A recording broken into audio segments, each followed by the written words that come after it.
Hello નમસ્કાર મિત્રો. તો આજે આપણે વૈદિક ગણિતમાં ગમે તે સંખ્યાનું વર્ગમૂળ શોધવાની ટ્રીક વિશે ચર્ચા કરવાના છીએ. તો અંત સુધી જોડેલા રહેજો તો તમને આવડી જશે.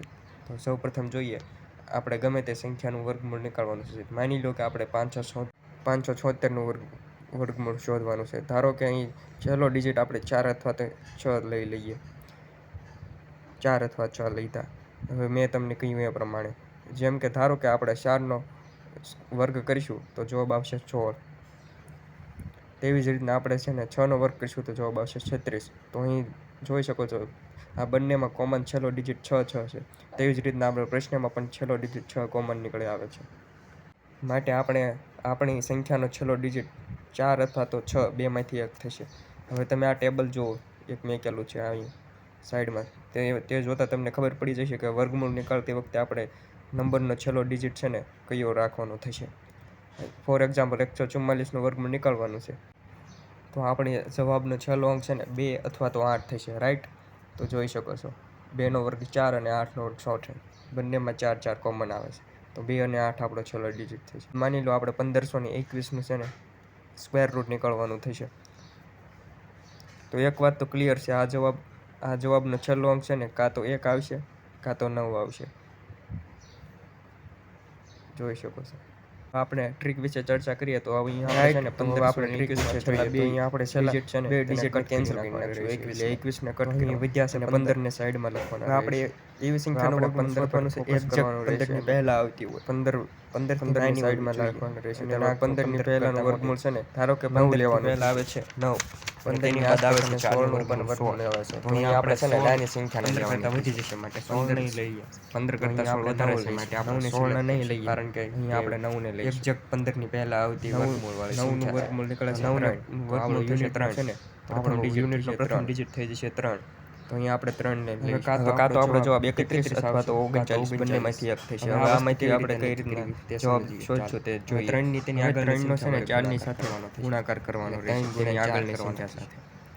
તો અહીં 3 ને 4 વડે ગુણાકાર કરશું તો જવાબ આવશે 12. હવે 12 છે ને આપેલી સંખ્યા 15 કરતાં નાના છે, માટે આપણો જવાબ આપણો મોટો ડિજિટ થશે, એટલે 9 સિલેક્ટ કરવાનું થશે. 9 એટલે કે આપણો પહેલો ડિજિટ 3 તો બીજો 9 એટલે 39 આપણો રાઈટ આન્સર. 1521નું સ્ક્વેર રૂટ નીકાળશું તો જવાબ આપણો થશે ફાઇનલી 39. તો ચાલો હજી વધારે એક્ઝામ્પલ દ્વારા સમજીએ. તો ફોર એક્ઝામ્પલ આપણને કીધું હોય કે 729નું સ્ક્વેર રૂટ નીકાળવાનું છે, તો અહીં છેલ્લો ડિજિટ યુનિટનો થશે, કાં તો છે ને 3 થશે કાં તો 7 થશે, બેમાંથી એક થશે યુનિટનો છેલ્લો ડિજિટ. હવે એ તો નક્કી થઈ ગયું કે છેલ્લો યુનિટ 3 અથવા 7 થશે. હવે આપણે 29ને કટ કરી નાખશું અને 7ને નીચે લખી લઈશું. 7 નીચે આવશે. ત્યારબાદ 7ની પહેલાં આવતી સંખ્યાનું વર્ગમૂળ શોધવાનું રહેશે. 7ની પહેલાં 4 આવશે અને તેની બાદ 9 આવે છે, પણ અહીં આપણે છે ને નાની સંખ્યા એટલે કે 4ને સિલેક્ટ કરવાના રહેશે. તો અહીં આપણે 4ને લઈ લઈએ કોમનમાં, કારણ કે નાની સંખ્યા છે 4. તો અહીં 4 લઈશું તો 4નું વર્ગમૂળ થશે ને 2 થશે. તો અહીં આપણો યુનિટ ડિજિટ મળશે આપણને છે ને 2 મળશે. હવે 2નો 3ની સાથે ગુણાકાર કરીશું તો જવાબ આવશે 6. અને 6 છે ને એ આપેલી સંખ્યા 7 કરતાં નાનો છે, માટે આપણો જવાબ છે ને 7 મળશે. છેલ્લો ડિજિટ મોટો થશે એટલે આપણો જવાબ છે ને અંતે 27 થશે.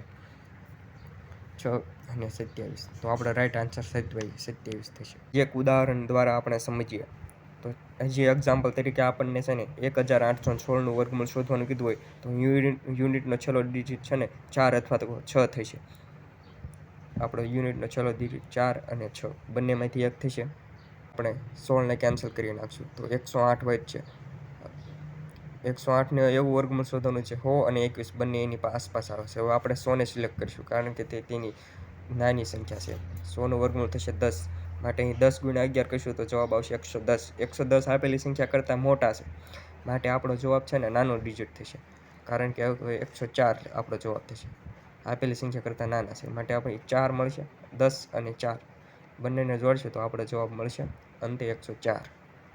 તો તમે આ ટ્રીકનો છે ને ઉપયોગ કરીને પોતાની જાતે વર્ગમૂળ શોધવાનો પ્રયત્ન કરશો તો તમને થોડા પ્રશ્નોની પ્રેક્ટિસ કરશો તો તમે વધારે ઝડપે વર્ગમૂળ શોધી શકશો.